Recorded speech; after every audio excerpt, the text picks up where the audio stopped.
from the Washington, D.C. area. It's the Inside Scoop, Emerald Planet. All the ecology news that our viewers want to know. Now, here's your host, Executive Director of the Emerald Planet, Dr. Sam Lee Hancock. Hello and welcome to the Emerald Planet as we come to you from Washington, D.C. in the United States as we look around the globe in 144 different nations looking for those 1,000 best practices, the technologies, the services, and the products that are going to take us through the 21st century. And how we're going to accommodate 2 billion new people that are going to be on the planet by 2050 is really a search that a gentleman that's going to be coming in by Skype of the state of Michigan in the United States. His name is David Milarch. He is the co-founder of the Archangel Ancient Tree Archive, also the Champion Tree Project. And sitting right beside me is Bill Busker, who is the Executive Vice President for Emerald Planet, just in case we lose Skype contact with David out in Michigan. And David, welcome to the Emerald Planet. Well, it's a pleasure to be here. Thanks for having me. I tell you, you're doing absolutely fantastic work, and all this media you keep sending me, almost it seems like every day I get something new. You're being recognized all over the globe. So what is the Archangel Ancient Tree Archive? Well, we're the first organization that we know of that has set out to clone and preserve the genetics of the last of all the great tree species on Earth. Or in other words, fill art. And fill that art with the genetic last of the trees, country by on the planet. Well, looking at what you're doing, this whole thing about the cloning process, and this is something that really is getting wide acclaim all over the world. And you know, you're doing both ancient trees and champions, so we'll talk about the difference between those. But why go into cloning? You know, there's this aspect of GMOs and other things that people are concerned about, and yet you're actually expanding and being recognized worldwide. Well, most people don't realize that almost every species of tree self-clones, and what we're doing is we're taking tissue from each of the trees and we're not modifying the genetics at all. What we're doing is we're taking the tissue of that tree and asking it to put roots on itself. And the reason we're doing that is most of the old growth trees on this planet by far have been cut down or destroyed one way or the other. And we're studying the genetic DNA and archiving that so it can be studied into the future to see how these trees have made it thousands, in some cases tens of thousands of the DNA in their that they have species by species, so it can be studied for medicinal purposes, longevity, climate change, for all the reasons they haven't been studied. Now, yeah, that is just absolutely incredible that, you know, tree, and you and I have been talking about this for some months now, really is the linchpin of, you know, clean air, clean water, yes, and clean soil. And yet it's kind of like the last thing on the planet we're really studying. But right over your shoulder is one of these clones that you've developed. Tell us a little bit about the age and what is the process that you go through as far as cloning? Well, the trees that we're cloning, we've done about 70 or 80 different species of virgin old growth trees here in the United States. That particular tree is a coast redwood. It's about 2,500 years old. It is the world's first clone of coast redwood of that age. And that tree was actually cut down 120 years ago and left for dead, lost. We came upon the stump of that tree and a number of other coast redwoods that, by the way, are about twice as large as any of the living coast redwoods. And we said, well, maybe we can coax this thing back to life. We're going to try our best to get it to relive again. So we can study the genetics of how this tree got to be 2,500 years old, 350 feet tall, and about 30 foot in diameter in the trunk. Some of the biggest trees on Earth that were the coast redwoods. So we can study the genetics, archive them, and then also utilize them. By cloning these trees, there's a little jar there that I have 6 clones in micropropagation of that tree. That we can ship out to tissue culture labs anywhere in the world. And for the first time ever, we're beginning to rebuild the world's first old growth forest. We have never been able to do that before because we didn't have the clones of the trees that were several thousand years old, but we do now. And we've started our second old growth redwood forest in Oregon.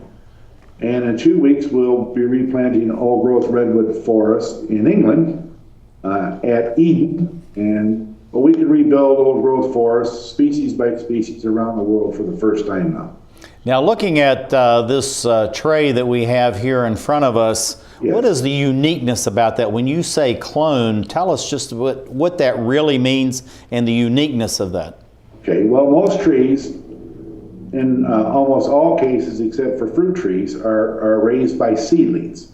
And a seed needs two parents, like humans, one male and one female. So it only has 50% of the genetics of the parent. A clone is that tree. Not a heck of a lot like it, or very, very similar. It is that tree. It's a living tissue off that tree that we've asked to put roots on itself so that tree can continue on several hundred to several thousand more years. And that has never been done with the ancient trees of the world. It's new science. It's pretty difficult. And there's, there's the trees that'll be going to Eden next week in England. 300 of those to rebuild the world's first redwood old growth forest over in England. And you might ask yourself, why? Well, it's a key role of carbon uptake and the role that they can play and will play in climate change reversal. Well, looking at the work that you're doing, this is something that many people would ask is, what is the remainder of the old growth forest and the champion trees that you're talking about? And why is the importance of these very specialized trees, the champions, and maybe talk a little bit about that, and these ancient trees themselves? Well, here in the United States, we've cut down 98% of our old growth forests. There's only 2% of our old growth forests left to hand on to our children and grandchildren and beyond. In Europe, it's even more than that have been cut down, 99-point-something%. About 60% of all old growth forests on this planet right now have been cut down, and we've lost that genetic potentiality or the ability to archive or study the genetics of these trees that are several thousand years old. How were they able to withstand everything that man in the industrial age has thrown at them in the last 450 years? That's several thousand more years of different climates, different diseases. They're the fittest of the fittest, and they've never been studied. If we're going to rebuild the filter system or reforest this planet, doesn't it make good sense to use the strongest, best trees that are remaining? We think so. Well, and we think so too. And I'm going to ask one more question, and then Bill's going to have a chance since our Skype seems to be holding up. But my understanding is that you can have a certain percentage of these clone trees within a standing forest, and actually it helps to improve the livestock of those trees around it, regardless of the species. Tell us a little bit about that, and what's the science behind that, the way that you can strengthen other types of species, trees within the area? Well, the forests that we're most concerned with are the urban forests, or rebuilding the urban forest city by city, or urban forest means where people live. That urban forest was usually destroyed because we didn't know any better then, due to accommodate the expansion of our cities. Well, what we have found is that if you plant a few, no more than 10% of these clones, no matter if it's an urban forest or rebuilding an ancient old growth forest, we only propose that only 10%, no more than that, are used. The rest, the remaining 90% would be with seedlings. And why is that? So that we can reintroduce old growth forest genetics into our urban forest, or our fragmented forest, or the new forests that we build around the world. And they will actually cross-pollinate with the indigenous trees, or like trees, and re-enter the strength of the old growth forest genetics into whatever it is, whether an urban area, whether it's a forest that we're building. And just by their ability to still be here after several hundred, or in some cases 4,000 years, they're still alive and well and thriving. We think that that would behoove the forests of the world to reintroduce those old growth forest genetics and strengthen the fragmented forests that we have left, or rebuilding new forests. Well, that makes it even more important, David, because you know by 2050 they're saying that the urban populations around the globe, regardless of the country, will be almost 80%. We've already reached that in the United States. Brazil, as vast a country as that is, it's already 87% urban. But I'm going to let Bill Busker ask the next question. Bill? Please do. Hi, David. Hi. How many different species of trees have you studied, and in how many countries? Well over 100 different species, mostly from the United States. That's because we're a nonprofit and we can only study what we're funded or people are generous to help us with. But we've been able to do 22 of the oldest, largest oaks in Ireland, 1,000-year-plus old oaks. We've cloned those.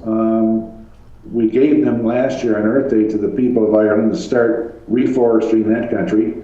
That's Eden that's on the screen right now. We'll be sending some trees there, 300, for an old growth redwood forest at Eden, and then hopefully if funding comes forward, if anyone's listening that could help, we have a list of the 100 most important ancient trees of the UK. Which trees are the primary trees for the quality of life for all mammals, including humans, fish, birds. We like to clone the great trees of the UK in a collaboration with Eden, archive them in Eden so that they can be multiplied out by the millions, and really put some legs under the project of reforesting Europe, which is 99.5% deforested. And why would we do that? To start cleaning up the air, the water, start cleaning up the rivers, detoxifying the soil and the air. You know, the quality of life environmentally is, as you know, especially if you're in Beijing, wearing a gas mask to walk down the street is not a very good idea for our children. David, we're going to lose you very quickly. We only have about 15 seconds left. What best practices have you learned over these years that you've been doing this? And we need to be quick because we're going to be out. You put the right tree in the right place, okay?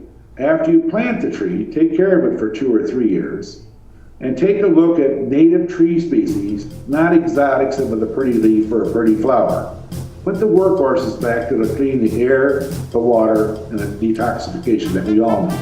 Well, this is David Milarch, who is a co-founder of the Archangel Ancient Tree Archive and the Champion Tree Project, coming in by Skype from his office in Michigan. And thank you for being with us as we look around the globe to create the Emerald Planet.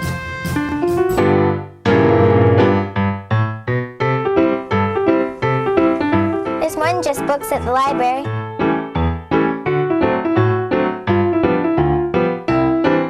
There's more than just books at the library. Excuse me. There's more than just books at the library.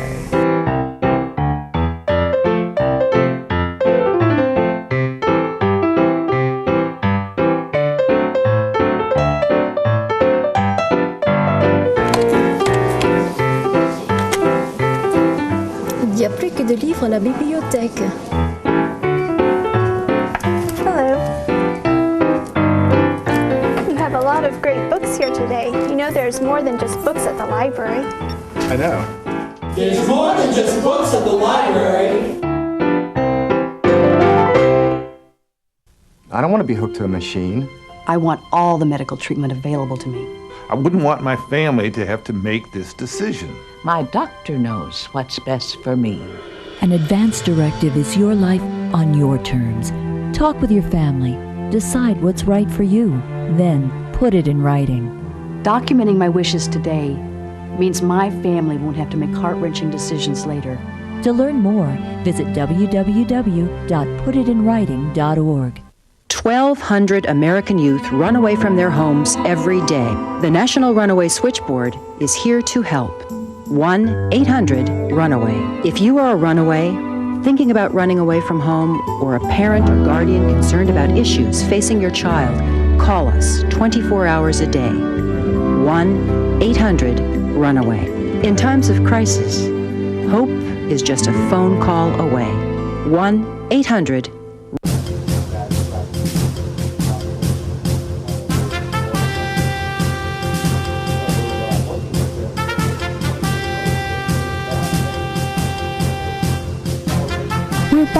to the Inside Scoop Emerald Planet. Here again, your host, Dr. Sam. Hello and welcome to the Emerald Planet as we come to you from Washington, D.C. in the United States as we're looking around the globe for those 1,000 best practices, the technologies, the services, and the products that are making a difference as we move through the 21st century. And we're looking for how we're going to provide the food, the fuel, the fiber, and the basic infrastructure for a planet with some 9 billion people by 2050. And how we're going to take care of the environment at the same time that we're trying to provide an increased quality of life for all those new souls that will be joining us here. We have two people that are actually preparing the next generation, both trees for the watershed to protect the air, the soil, and the water, and the students that are coming from all over the globe. This is a very special program, outstanding and world-renowned. We have two people coming by Skype. Dr. Mary Ellen Newport, she is the Director for Math and Science. And also we have Marvine Stamatakis, who is the teacher of English as a second language. And they're both with the Interlochen Center for the Arts. Outstanding program. And Bill Busker is sitting right beside me as Skype Back-Up. He's with Emerald Planet. And we're really glad to have the two of you with us. And Mary Ellen, and welcome to the Emerald Planet. Great to be here. Thank you so much for having us. We're going to let you lead off, and then we'll have your colleague there, Marvine, to speak with us. And so, Mary Ellen, give us a short overview of such a very famous high school that you have students from all over the world actually on waiting list trying to get in. So the Interlochen Center for the Arts and its importance to students and their families around the globe. Sure, I'm happy to talk about Interlochen. Interlochen Arts Academy is the high school, the boarding high school for art students from around the world. We have 7 different majors. Students come to study music, visual arts, comparative arts, dance, theater, and they also have an academic course. So this is I teach ecology, so I'm part of the science requirements that students are asked to take. Well, I think it's fantastic. And Marvine, I know that you're teaching English as a second language. I think you call them student learners within your program. But why would they come out from all around the globe to study at your center in the Upper Peninsula in Michigan?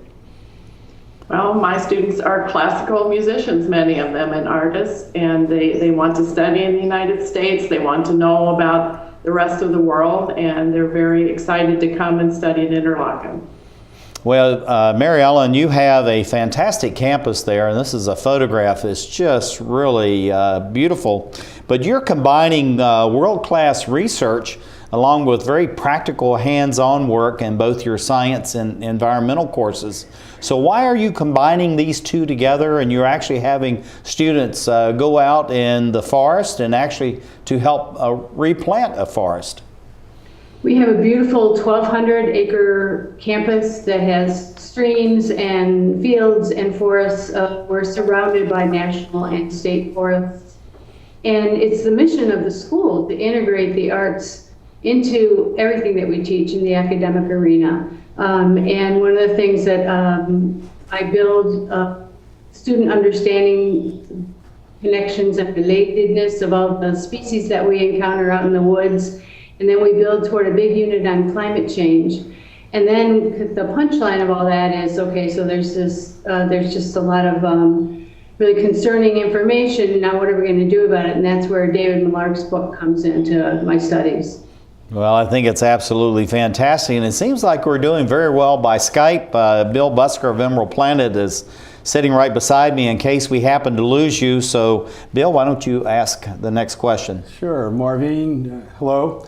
How is Interlochen working with your students to address severe climate change around the world? Well, we are working through the science curriculum, and Mary Ellen and I are working together. We're going to hopefully get a website together where other educators could use some of the materials that we've developed on the unit that we have worked with the students. Well, I was telling David Milarch, and I need to introduce him. He is the co-founder of the Archangel Ancient Tree Archive, and I think the work he's doing is just absolutely outstanding. And so I told him that we would be more than happy to help to promote your curricula on our website, because this is something that we want to reach around the globe, and I think it's going to be outstanding for everyone. But Mary Ellen, looking at this interconnect, if you will, of your school about the arts and then also the rigorous science and environmental curricula that you're developing, how do these balance out, and what do students really think about? They're there for the arts and they're saying all of a sudden they're going to get all this science education. Well, sometimes it's a little bit of a challenge to invite them into a scientific way of thinking, but I think by the time they get through with my course, they have really developed a sense of biophilia, where they're really cultivating a sense of connection through understanding with the natural world. It's really a beautiful thing. I think by helping them express themselves artistically, they are able to connect the work they're doing in their majors with the work that they're doing in their science classes. So an example of this is they all had to memorize a poem for National Poetry Month, and then they all had to create a response to climate change, an artistic response to climate change. So based on their studies, they're really asked to integrate their understanding of what they're learning in their arts areas as well. I think, Mary Ellen, Marvin, that we really need to look at this in a way that where people can actually connect at many different levels. So if you can do it through the arts, through music and through theater, dance, actual painting, any kind of way to have them involved is really an excellent way of doing it. Marvine, you're helping students from many dozens of countries to communicate with each other. You're doing it through the medium of English.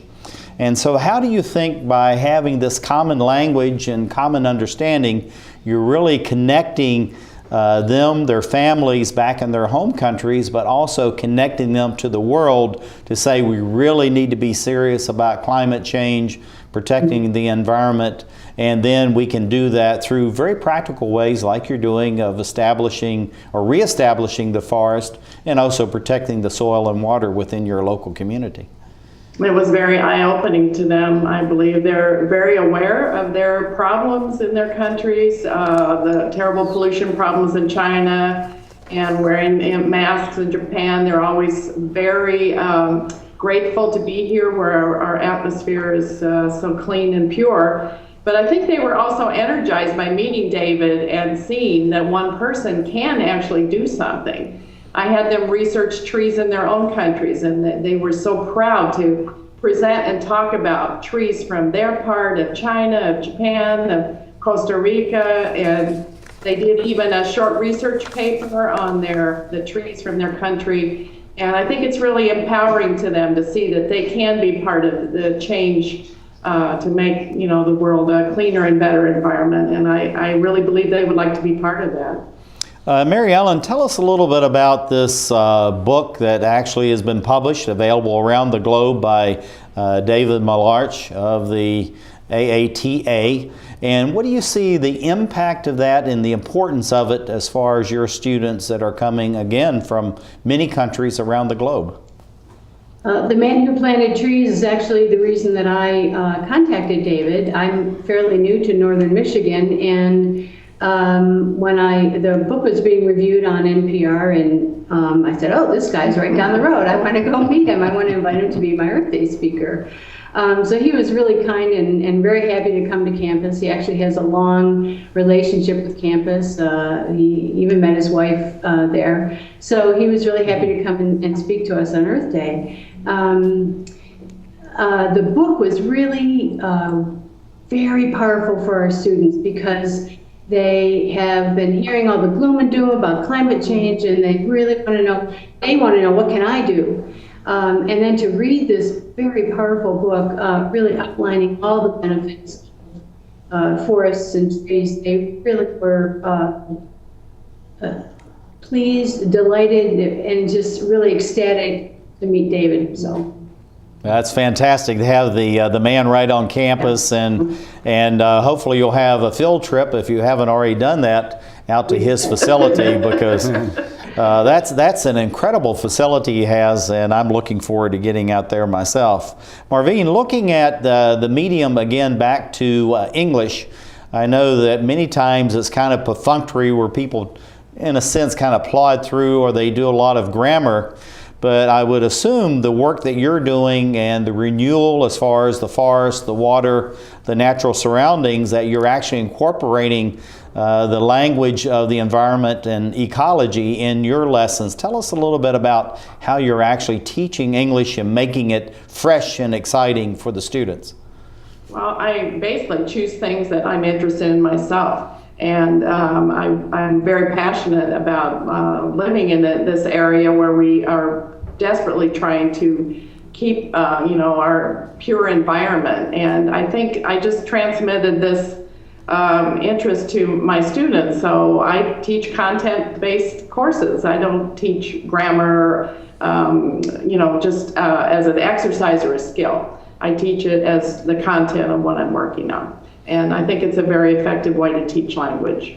Well, Mary Ellen, looking at the work that you're doing and having a colleague sitting right beside you is so enthusiastic about your work, about the environment, tell us how does that enthuse you as far as your curricula is concerned, and how this carries over between these various disciplines so that one reinforces the other, the science and the environmental curricula, and then into the liberal arts and into the arts themselves. Well, Interlochen Arts Academy has very strong faculty from all over the world themselves. We have a number of groups and opportunities for collaboration, both within the academic areas. Marvine is in the humanities and I'm in the sciences, but also between the academic faculty and the arts faculty. And so I've had theater professors come into my class and talk about the posture of an animal for exercise that I do called countable beings. So we, integration and cross-disciplinary are really a big part of what we do. Well, we're going to be losing you. We're getting ready to close out. We've run out of time, so thank you very much for being with us, Dr. Mary Ellen Newport. And then Marvine Stamatakis, who is an English as a second language teacher, as we look around the globe to create the Emerald Planet. Osama bin Laden calls getting nuclear weapons a religious duty. Today, materials that can be used to make nuclear weapons are stored in more than 40 countries. Sometimes protected by just a chain-link fence. Yet not enough is being done to lock down these materials before terrorists steal them. Why did we learn all this?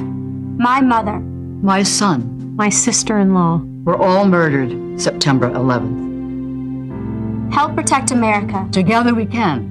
Please join us. The stem cell issue is being debated throughout the country.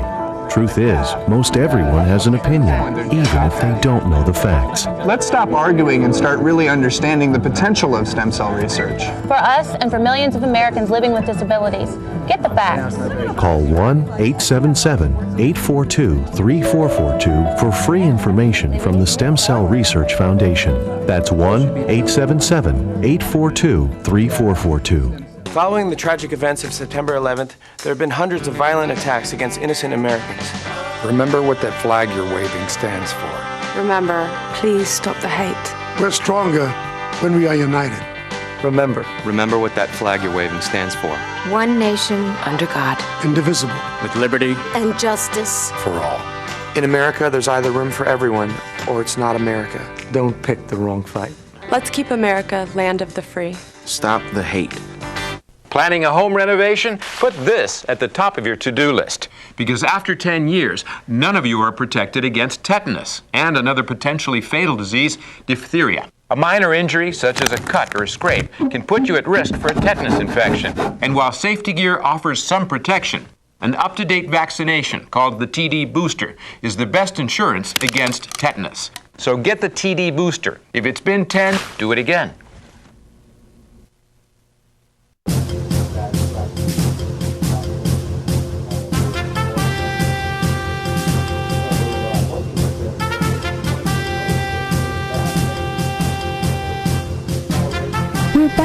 to the Inside Scoop Emerald Planet. Here again, your host, Dr. Sam. Hello and welcome to the Emerald Planet as we come to you from Washington, D.C. and the United States, looking around the globe and looking for those 1,000 best practices, the technologies, the services, and the products in 144 different nations, looking for the ways that we're going to be able to accommodate a planet with, say, some 9 billion people by 2050. And how we're going to be able to take care of those people in a way that we actually enhance their quality of life and not just exist. And we have a gentleman who has been working many years and also a number of generations as far as looking at the globe and how we're going to actually improve the soil, the air, and the water quality, at the same time to replace, actually not just replace, but increase the number of trees on the planet, both in urban areas and out in the rural environments. His name is David Milarch. He is the co-founder of Archangel Ancient Tree Archive and also the Champion Tree Project. And I have sitting right beside me Bill Busker, who is part of Emerald Planet, the executive vice president. And we're looking to have David with us by Skype, and Bill's going to be here in case we happen to lose David. And so, David, welcome to the Emerald Planet. Well, it's a pleasure to be here. Thanks for having me. Well, I tell you, tell us a little bit about your life's work. And I know that this is a multi-generational operation that you have in the Upper Peninsula in Michigan. And what is it about the champions and the ancient trees, and why are they so important to reforest the world, and why dedicate your life to it? Well, it's important because of their genetics, and for the simple reason that they're still here after several hundred, or in a lot of cases several thousand years. They're still alive, still standing. They withstood everything that we've been able to throw at them, and usually a few hundred or a few thousand years more. So in that string of DNA and their genetics, which have never been studied in any of these species of trees around the world, by the way.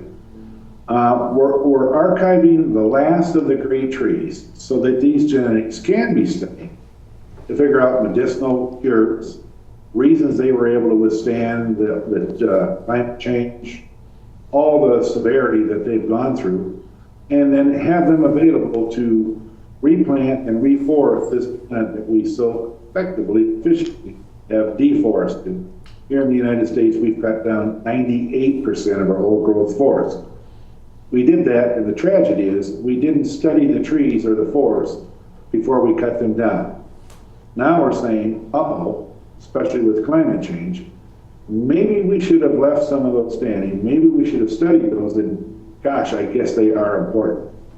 Well, looking at the Archangel Ancient Tree Archive and the Champion Tree Project, I know there's something that you call the filter system.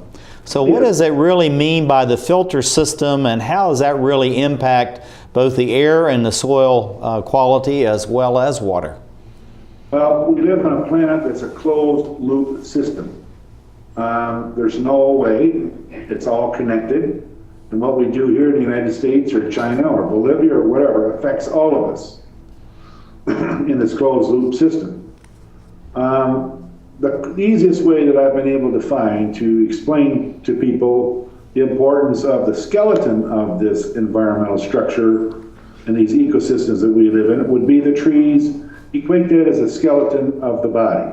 Without skeleton, you don't have much, but we're learning with the new science now the absolute incredible roles that trees play in cleaning up the environment. And so I came up with this little analogy of the aquarium. Now imagine everyone that's watching, in your mind's eye, you're walking up to the most beautiful aquarium that you've ever seen in your life. And you see the quality of the water is crystal clear and shining. The fish look vibrant and clean. The plants are swaying, and it's just a beautiful sight.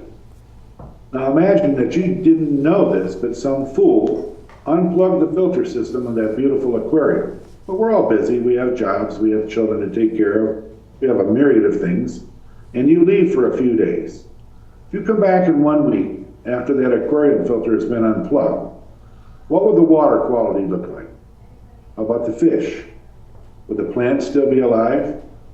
We now realize in this closed loop system on planet Earth that when we deforested this planet, we actually have unplugged the natural filter system, and guess who's the fish?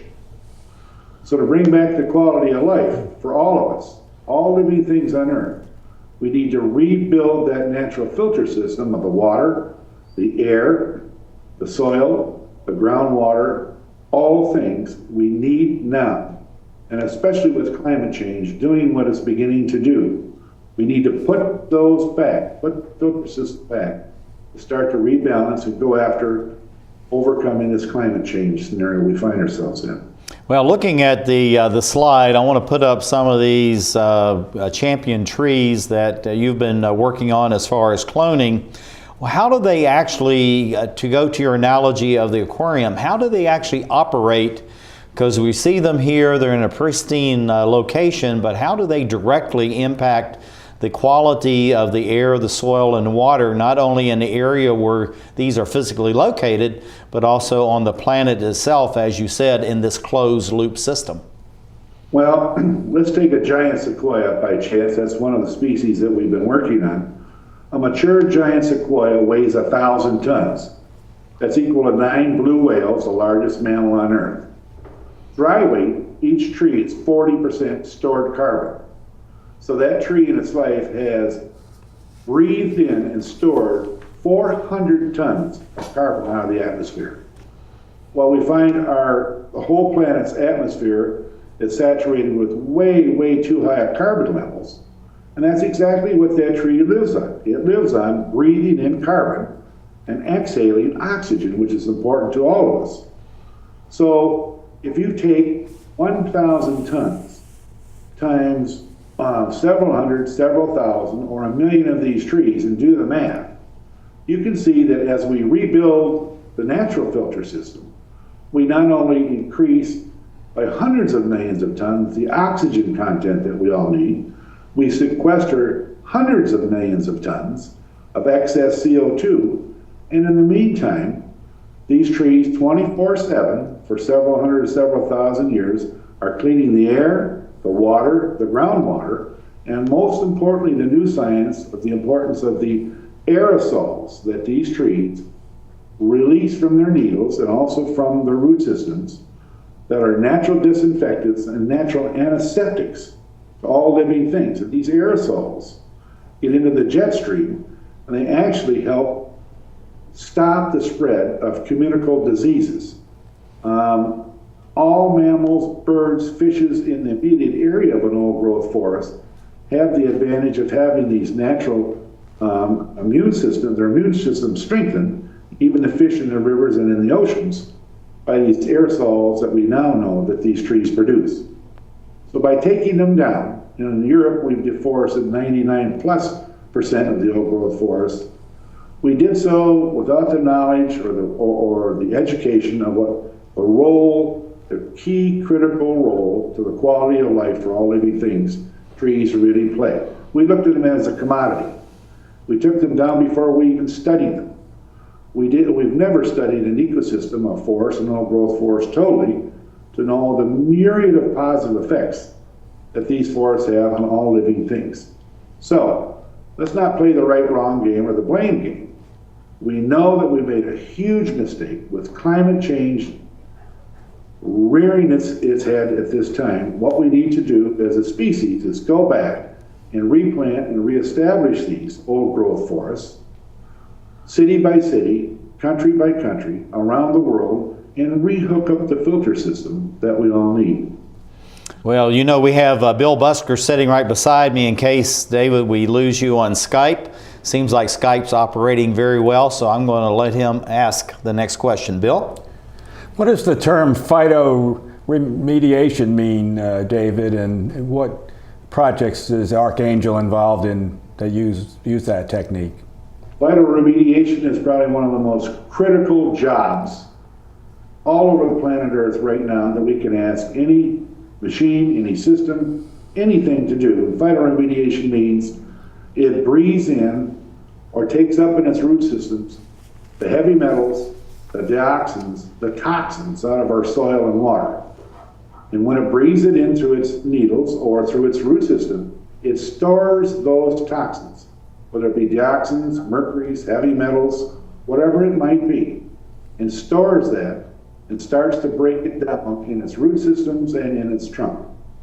So to clean up the terrible tragedies that we've unleashed on our children and our grandchildren in toxins through our air and our water, and just an unimaginable combination of chemicals.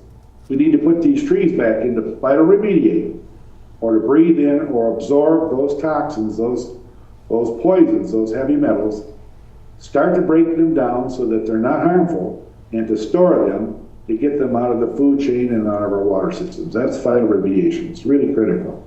Yeah, I think it's absolutely fantastic. And going to this watershed, we're kind of defining our terms, David, but I think it's very important for people to understand the scale, the scope, and the depth of what it is that you're doing. And we're going from, the trees themselves in the forest to, in general, the watershed. And what is the impact of trees as far as watershed? But let's define first, what is a watershed? And then how does that aid in the future of the earth, actually, as far as the quality of life? Well, most people don't realize this, but no matter where you're standing on planet Earth, unless it's at the very top of the Rocky Mountains or the very tops of the Alps, you live in a watershed, okay? Even deserts have a role in a watershed ecosystem. So no matter where you live, you're in a watershed. What a watershed is the storage area for rainwater and runoff water for that specific region, which is the basics of all life. That's what separates this planet from all other planets, is water. So it's critical to all life forms. We know of no life forms that can survive without water, but toxic water, or water that we have polluted, is a culprit in many cases for the diseases that we're all suffering, for the lack of quality of life that our children and our grandchildren are inheriting, the losses of our fisheries. And what do trees do? They clean that water. We know there's been David, we're going to lose you right quick, so thank you for being with us, and thank you for sharing everything that you're talking about as far as Archangel Ancient Tree Archive. Your work is absolutely fantastic. We do plan to have you back on the Emerald Planet and the Emerald Planet TV to talk about what you're doing. But thank you, as together we work to create the Emerald Planet. This is firstgov.gov, where we're obsessed with getting you government information. Brand new student loan applications on the site, baby. This calls for a celebration. Where's your uncle? So in the end, it was either take the astronaut gig or come work here. What can I say? Duty called. Dude, that's my cop. Oh, sorry. Yeah. No, I'm pretty sure that's Sam's cop. Oh, sorry? Yeah. No. Sam's. No. Just log on or email us and get what you need. C, change of address form. That's how it's done. D, driver's license renewal. E, emailing Social Security information. Yeah. Okay. Yeah. Nice, we'll allow it. All right, Ed. What are those? Government surplus cars for auction. You posted those online last time. No, you did. I'm posting them online this time. For all your government information, firstgov.gov. Oh, what have we got here? Sometimes you feel tired. You can't seem to lose those extra pounds off your midsection. And your joints hurt when you take the stairs. Well, you're getting older. But I'm happy to say that there's some simple things we can do to keep you happy and healthy for years to come. We can also lower your risk for some serious diseases the older population is often subject to. Proper nutrition is more important than ever. Your body has changed, you know. Not as many treats. A basic exercise plan, lots of walks and fresh air, and most importantly, come and see me for twice-yearly checkups to help ensure the best possible quality of life. Now, how does that sound? Good boy. Improve the quality of life for your elderly pet. Schedule twice-yearly checkups that include preventive care and regular lab work. A message from the veterinary members of the American Animal Hospital Association.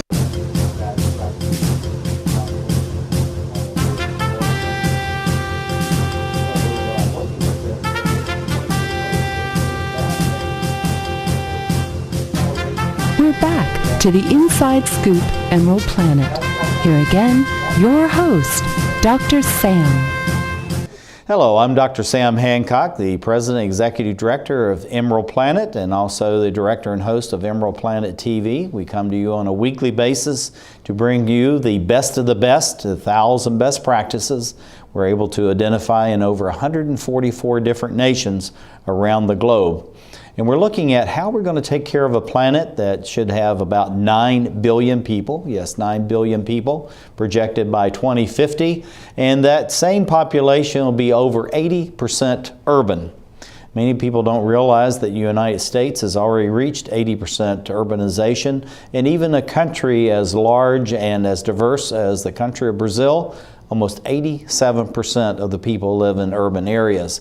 And so there's many things that we need to be doing to bring about a balance as far as the environment is concerned, and also to be able to provide the food, the fuel, and the fiber that we need. We have a gentleman that's going to be joining us that's going to be sharing with us about how trees actually fit into all of this, the development of watersheds, and how we can improve the environment at the same time to stop, maybe even reverse the ill effects of climate change. His name is Terry Mook, who is a sustainability consultant with the Archangel Ancient Tree Archive, and also he's the co-founder of what's called the Sustainable Land Development Initiative. And right beside me is Stephen Kraft, who is a member of the Board of Directors of the Archangel Ancient Tree Archive and the Champion Tree Project. And he is here in case we happen to lose Terry by Skype. And Terry, welcome to the Emerald Planet TV. Thank you, Dr. Sam. Hi, Steve. How you doing, Terry? We're glad to have you with us. And Terry, I know that you have this incredible title, Sustainability Consultant with Archangel. Tell us a little bit about what is a sustainability consultant, and then how does that fit into the goals, the mission, objectives of Archangel Ancient Tree Archive and the Champion Tree Project? Okay. My background is land development. I've been in land development for over 40 years now. I partnered with my civil engineer father years ago, and we began to develop what we called native development at that time to take advantage of indigenous plant material and technologies. Later on, the term sustainability was invented. So essentially, I've been on board as a pioneer sustainable land developer for over 40 years now. And I realized early on the key role that our urban forests play in overall community sustainability. So that's what led me to David Milarch and Jared and Jake Milarch, who were the very first people that I was able to find that were able to clone ancient champion trees, because I was interested as a developer in getting the very best genetics into my sustainable land development projects. Well, I think it's fantastic what you're doing, and of course, David is doing outstanding work, and he's the co-founder of the Archangel Ancient Trees Archives. But looking at the champion trees, this is something that you said that David, through his organization, and you now as the sustainability consultant are working with. What is a champion tree? And I think we have the view of one here. And how do you actually clone something like this, is this big and this old? Well, David and his sons were able to successfully clone these big ancient trees for the first time in horticultural history. And a champion tree is defined as the largest and or the oldest tree of its species in a given geographical location. So the big old mother trees, the virgin old growth trees that are the biggest of their kind in any given geographical area are known as champions.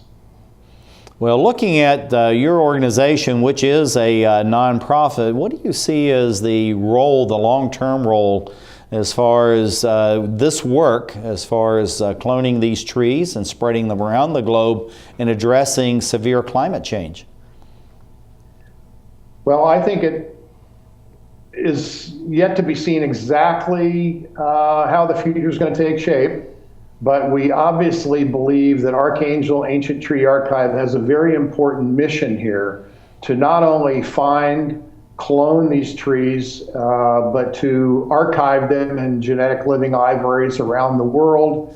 But now, for the very first time in history, we have the capability to take these genetics from these archives and to go out into the urban and community forest and restore our forest with the genetics of these old growth trees. This really hasn't been done before. It's not been possible economically to make it feasible for private industry to do that. So this is why the nonprofit Archangel Ancient Tree Archive is so critically important. And the financial support we've gotten from the people all around the world is tremendously encouraging, because we don't take government support. We don't get a lot of support from big corporate institutions, because we're way out there and doing a lot of science that really hasn't been proven up until this point. But I'm glad to say, with the help of people like Steve Kraft sitting next to you, we now have hard evidence coming online that verifies the mission of the project.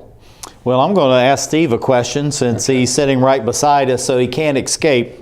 But looking at your work, you know, with NASA and the years of research and development that you did, you were involved in many different projects, bringing it to the public and to the world. What do you see as far as the importance of the work going through Archangel and the Champion Tree project, and what do you see as we move towards 2050, how that we can actually impact in improving the environment around us? Yeah, I think there's several different pieces of that. As Terry mentioned, you know, one of the first things we want to do is collect this living library, basically, of clones of these genetic champions, you know, from different places from around the world. And, you know, we want to look at, you know, whatever the indigenous trees are for whatever region, and try to create this massive living library, basically, of trees. And we are looking at genetically superior trees. If we're going to replant trees, if we're going to reforest the earth, which we all know, and I'm talking to somebody from Emerald Planet, I don't think I have to convince you, we have to have, you know, more and more forests replanted. And if we're going to do that, why not plant it with trees that are genetically a little more superior and have proven to last a long time? And so what we want to do is mix those in with other trees. The other thing that I think scientifically is important, and kind of my NASA side of me is interested in, is some of these trees we've found now sequester carbon at faster rates than others. So for example, the giant sequoias, even when they're a relatively small tree, you know, equal to the size of another standard tree, let's say, it can sequester 10 times the amount of CO2 as the average tree. So if it can do incredible. What a story. So if we're going to replant, again, not just genetically good trees, but also trees that can sequester more carbon dioxide.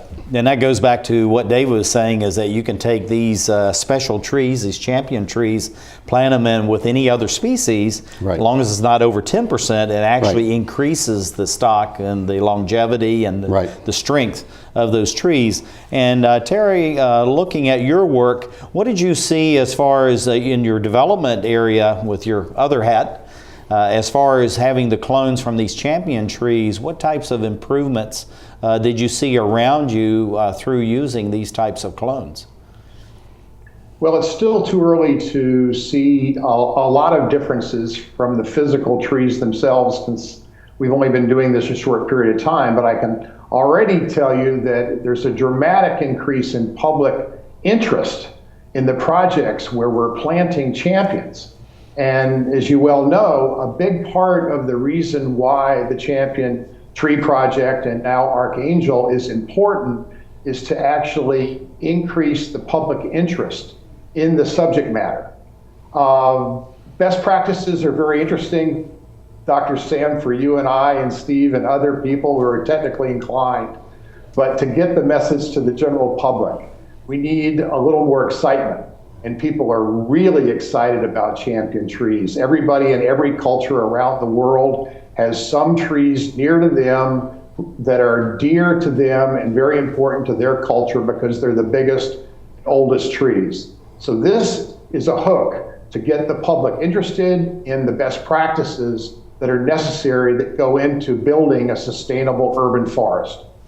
Well, Steve, I know that when you were wearing your NASA hat, you became very interested in Archangel and Champion Tree Project. And this whole notion of biodiversity is something that actually through your whole professional career, you've had an interest in that.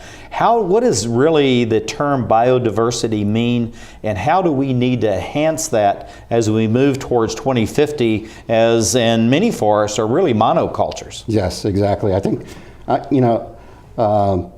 one of the things that's happening as you look at climate change and the results of climate change is many different species of plants, not only trees, but all different kinds of plants are disappearing every day. And I think one of the things we want to try to maintain is this living library, again, of a diverse set of trees, in our case. But when you talk about biodiversity in general, it's a variety, it's a healthy variety, indigenous variety of plants that are in a specific region, and there's so many different benefits that come from having that diversity. It not only helps the plants themselves, but the animal life and everything else that's below the trees. It's just a healthy. You think about our planet many years ago, decades or even centuries ago, there was a lot more diversity at that time, and what we're trying to do is trying to bring back some of that diversity. We only have about 30 seconds left, Terry, so it goes fast when you're on Emerald Planet TV. What do you see for and I want to try to work in Steve in this too, what do you see for the future of Archangel, say over the next 5, 10, 15 years as we move towards 2050, of how to help and improve the environment? Well, we've started the largest new tree introduction program in the history of the world. And we want to take these champion trees around the world and plant sustainable urban forests in every country around the world. Well, thank you for being with us. We've actually run out, and Steve Kraft, thank you for being with us. Thank you for having me. I'm glad you made it here, and I like your logo. It's very well done. But thank you for being with us as we come to you, looking around the globe to create the Emerald Planet.